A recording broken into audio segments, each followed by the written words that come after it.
Completely agree. Okay.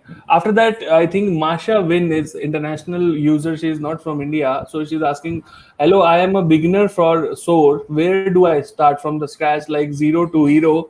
Is there any way to learn to create lab? In order to demonstrate like real time use cases? Kindly advise." So Masha, first of all, good question. So if you want to start with SOAR, first what you need to do is uh, you need to first understand security operations. So what I will suggest to you is, do you have a background in SOC? If not, what you need to do is you need to understand what security operations are. Good starting point could be understanding what an incident is, understanding incident analysis, understanding incident management as a concept, then understanding the concepts of runbooks and playbooks. It's very simple. Like I said, in malware analysis, you so just think of the steps. So first, you should be able to come up with the steps, and then so the idea of SOAR. If you would were to make a SOAR lab or a SOAR platform or even develop a SOAR solution, you first need to know what security operations you have to orchestrate and automate. So getting a knowledge of the operations is important. Uh, then what you can do is, let's say you identify different areas. So you could say that there is the steps are, you just note down. So you could say malware analysis is a step, antivirus scan is a step, threat hunting is a step, vulnerability analysis is a step. So in that process, what are the things that you can automate? So for a lab, a good example could be, you have open source vulnerability scanning tools. Now you could install a tool. Then there are open source SOAR platforms as well. So either you could implement that platform, but in theory, in practice, if you want to become a hero, that's what she said, right? So if you want to become a hero, I would suggest that try creating scripts, consume the output of the so have a lab of 2-3 VMs, automate the process of scanning and then fixing the findings as well. If you have successfully done just this, trust me, or biggest organizations face the challenge in this itself. And if you can showcase something like this, upload your concept. If you're a good coder, then like code this and put it on GitHub. Believe me, people will go crazy, and you will become like a superstar in no time. Cool. Thank you so much for asking. Responding it so well, Akshay. Thank you. After that, again, Anurag is there. Thank you, Anurag, for all the questions. First of all the questions are really good for the beginner audience. Okay, appreciate that. So he's now asking the next question is next gen SIEM like Azure Sentinel, which has already in the market, which has SIEM and SOAR capabilities. Then Yes. still do we need SIEM and SOAR, two different technologies? No, you don't. You could have a product with, so like I said, SOAR is a concept. There are solutions providing SOAR capabilities, but is it meeting your SOAR needs is what you need to know. So like I said, let's not take this from a product perspective. Take this as a concept. If you have 10 tasks that need orchestration and automation, 5 of them could be handled by a next gen firewall, or sorry, SIEM, and for a couple of them you might need to create some scripts out of it. So you might not need a product for everything. I mean, you can just handle it within your own capabilities as well. So the idea is to first identify them, then you will find somebody who will be able to make that script for you. I mean, scripting in itself is not that big a challenge, but defining your problem or process. I mean, if you come to me and you say, Akshay, this is exactly how this process is being followed, I will come and tell you this could be automated, this could be automated, this there, here you can do orchestration, and then we can just sit together and then we can just code it out. Good, good. I think defining that initial blueprint in itself is a crucial task, which you rightly mentioned, Akshay. Very That's well. where that's where a person like you is needed, who has the complete in and out understanding of where are things actually going. Only then can somebody design that blueprint initially. Then it's just a matter of, is this just a piece of cake after that? Yes, Right, yes. right. Completely I mean, agree. and SOAR evolves over time, love. At one point, you can't say I've implemented SOAR and it's done. Because as and when the organization matures, see, what is the concept of cybersecurity maturity? That you have seen so many attacks, threats, and your program, your team, your platform has become so mature that for even the toughest types of attacks, you have an answer to it. Right. And the more generalized your approach is, the more automation is possible. The more Right. specialized thing is, the less automation you can do for it. So the idea for SOAR is that I can then focus on the specialized activities, and the generalized activities can be taken care of by the SOAR. Right. Completely agree. Okay. After that, we have Bablu Gupta. So Bablu Gupta is asking, please conduct one session on malware analysis. So he wants us to do that. I think since Bablu is part of this group and he's watching us, Akshay, just give him a brief intro on malware analysis. What is it about? Because he's asking this question. Just a little bit, not go into detail. So Bablu, okay. So first of all, I have personally also been wanting to do a session on malware Yeah, I know analysis for that. a while. I know I that. have I know. been kind of poking Love, Yeah. but see, like we said, we pick up topics based on the number of people who are asking for it. So Yes. maybe in coming times, if a lot of people, maybe you can support Bablu in this, and if we get enough number of people saying that they do want a malware analysis, why not? We can when Yeah. can that. So Bablu, just to get you started for malware analysis, the first thing that you need to know is reverse engineering. So try to understand or learn about reverse engineering. Uh, Try to understand assembly language as a code. You need to have a good understanding of assembly. That is a good starting point. And so what people do is the very basic mistake that people do is this: quickly start on the tools. Malware analysis is a very technical subject, and you may be able to recreate whatever malware I have analyzed, but you will still not feel confident in a malware analysis. So the concept, I mean, for anybody who wants to become a malware analyst, or just for fun they want to learn malware analysis, reverse engineering, understanding of assembly is very important. Do not neglect that. Other than that, I mean, I don't know any other way of starting with malware analysis. Sure, sure. After that, Akshay, Masha is returned. She's saying, thank you so much, Akshay, for very well explaining all the things. Now she's asking, is there any specific course or training that you recommend so that I can learn from scratch for what SOAR is all about? So she's needing your help there. Uh, Masha, I don't know whether SOAR is being taught as a concept or not, but yes, there are, you can find courses around. So there are specific tasks and activities that teach you, because SOAR is a concept in general. So it's more from a conceptual perspective how to implement. So like I said, there are separate activities. So you want to learn more about the activities. So you may want to start with what's vulnerability assessment. You may want to start knowing and learning about vulnerability assessments. You may want to start to know about what's how incident investigation and analysis. So incident management and incident response is something you need to know. And So, get in Akshay, touch with my team.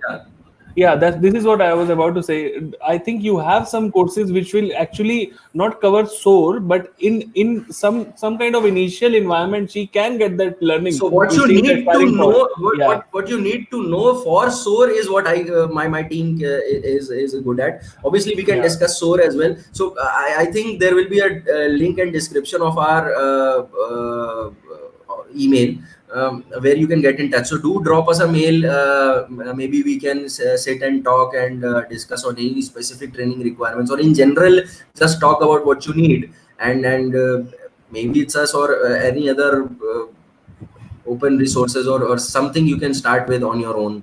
We can just have a chat.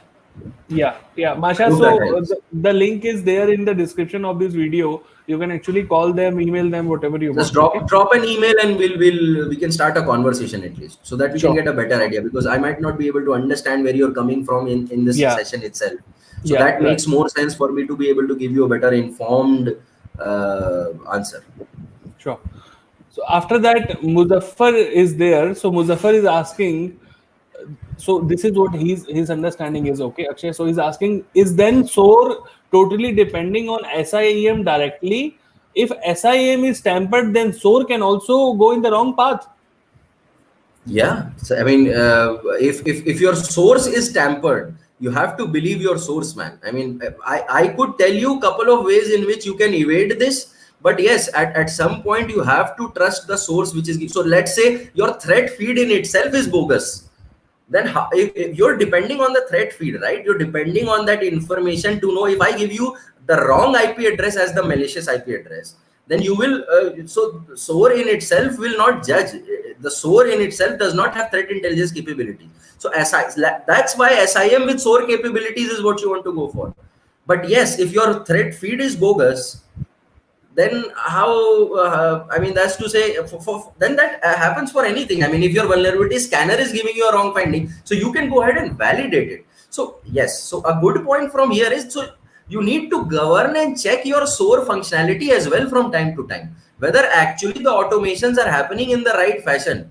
So it's not like you've implemented a SOAR and then you're sitting back in your chair and you're like, oh my god, now everything is fine now. So you need to have a governance over the SOAR process as well. You need to monitor the output that it's generating, and over time you see what's right and what's not. So in the first shot, you might not get it right, it might not work even. So you have to be patient and you have to understand what integrations are important, what orchestration is important, what automation is important. So you need to test it out.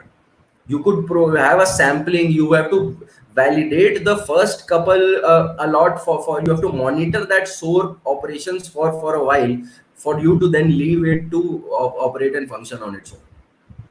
Thank you, Akshay. Thank you. Very well answered. After that, Masha is coming back. She's saying, sure, she will contact you, and she's thanking you, Akshay. So after that, Lalit Shekhawat is here. So Lalit Shekhawat is asking, does SOAR takes feed from? Okay, sorry. Which all sources does SOAR, takes feed from? So he wants to know. Lalit wants to know that. Which are the Thread, sources? Which are the thread sources? feeds, Yeah. man. Thread feeds. Thread feed could be from any number of vendors that are out there. So it will take data from SIM, that could be a feed for its source. Then it will take thread feeds, your threat intelligence platform. It could be from whatever vendor. I mean, Symantec offers thread feeds, McAfee offers thread feeds, Casper. So all of these great solution, they have their research labs, and all these thread feeds provide information on the latest attacks and trends. And you could have your open source thread feeds as well. So that's pretty much it. Is there anything specific that you want to know? So I mean, this Sure. is pretty much it. Yeah, that's it. After that, Vinod is there. Thank you so much. First of all, Vinod, a huge shout out to you. I would actually like to let everyone know who is there on this particular video. Vinod is actually one of my, initial followers who started, YouTube follower, who started following me since back 2017 when I made my first video. So a huge round of applause for you, Vinod, and really appreciate you being there from the starting, and you have seen this journey from the first video till I think we have made more than 200 videos now. So thank you so much, Vinod, for being a part of this community. Now he's asking, you mean to say that SOAR is an open concept which is designed or architected depending upon the project or client requirements, or based on the SIEM tools which we are implementing in the environment? Very well said. So yes, it's a framework. It's a concept that, so some people, now there are various opinions over here. So I would like to give a disclaimer. Some people say that source, they only talk about the solutions out there. But I'm telling you, it's a concept. You can implement SOAR on your own. It's heavily dependent on the kind of technology you already have. So the technology stack is important, very well identified. What you already have, the processes that are in place, and the technology stack that you have, kind of governs on what kind of SOAR solution or SOAR implementation or SOAR capability do you want to achieve.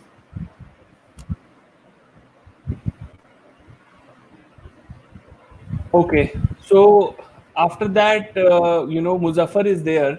So Wow, lot of Muzaffar, questions, huh? yeah, people are getting engaged. I'm really happy for this engagement, actually.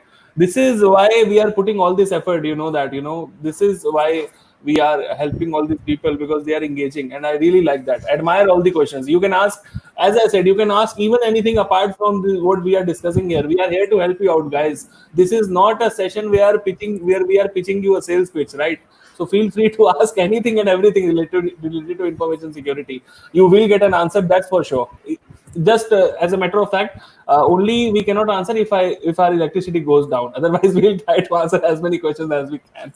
Okay. So Muzaffar is asking a follow-up question now. He's asking, it will automate low security events. Then what will happen if high security event will happen? I mean, it's not like it. You can only automate low security events. What do you understand? What do you mean by low security event? If you can just I think define I this. think he's I think he's telling about the severity of the event. Maybe he's saying that low severity events, can be automated. No, You no, know, that's not true. That's not true. I mean, I wouldn't call a phishing attack a low security event.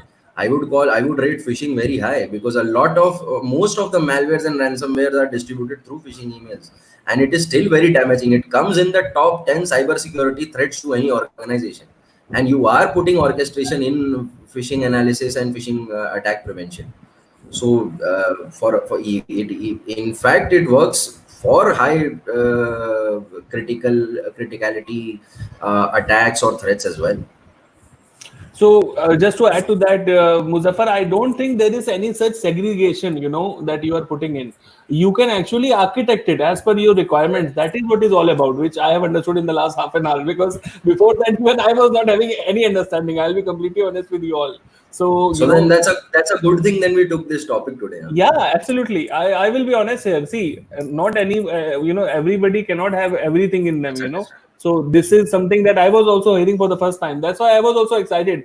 As Akshay told me that we'll go live in after half an hour and this is the topic that we want to cover. I said, let's Yeah, go it. we just decided that Yeah, I just got free a little bit, and I thought I won't might not be able to, because I have a couple of international calls as well. I thought that typically we sit like 2 hours from now. I just yeah, thought that this is a better time, and let's just sit and get it done. What I did not know, or which is like a good surprise for me, is that so many people will join and people will actually have questions.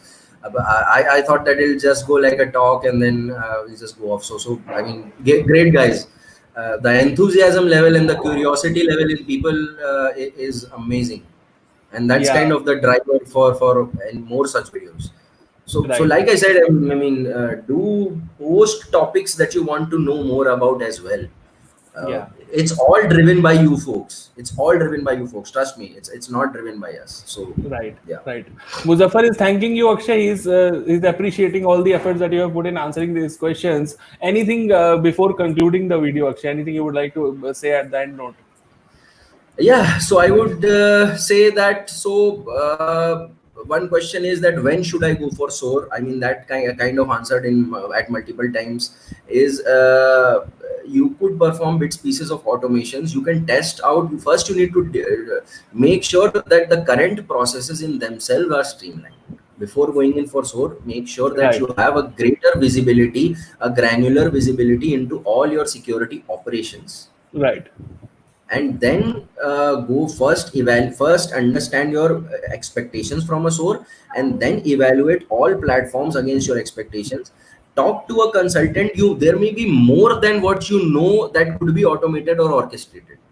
So if you're investing your time and money into implementing SOAR, then get a better idea, and I think that should be a good way to go. yeah. And just to add to that, a couple of more things would be to streamlining your security processes and workflows that you have in place, so that because these are the workflows that you will actually eventually take to the SOAR as well. So it's better to streamline them, as Akshay rightly mentioned.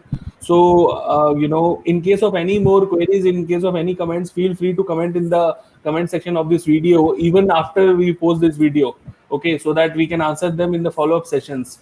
And thank you so much, everyone. This was a great session. I wasn't expecting a huge turnover. I was also, shocked to see how many, okay. So Anurag Mahajan is here. So he's asking, request you to have next session on SOX compliance, ITGC audits.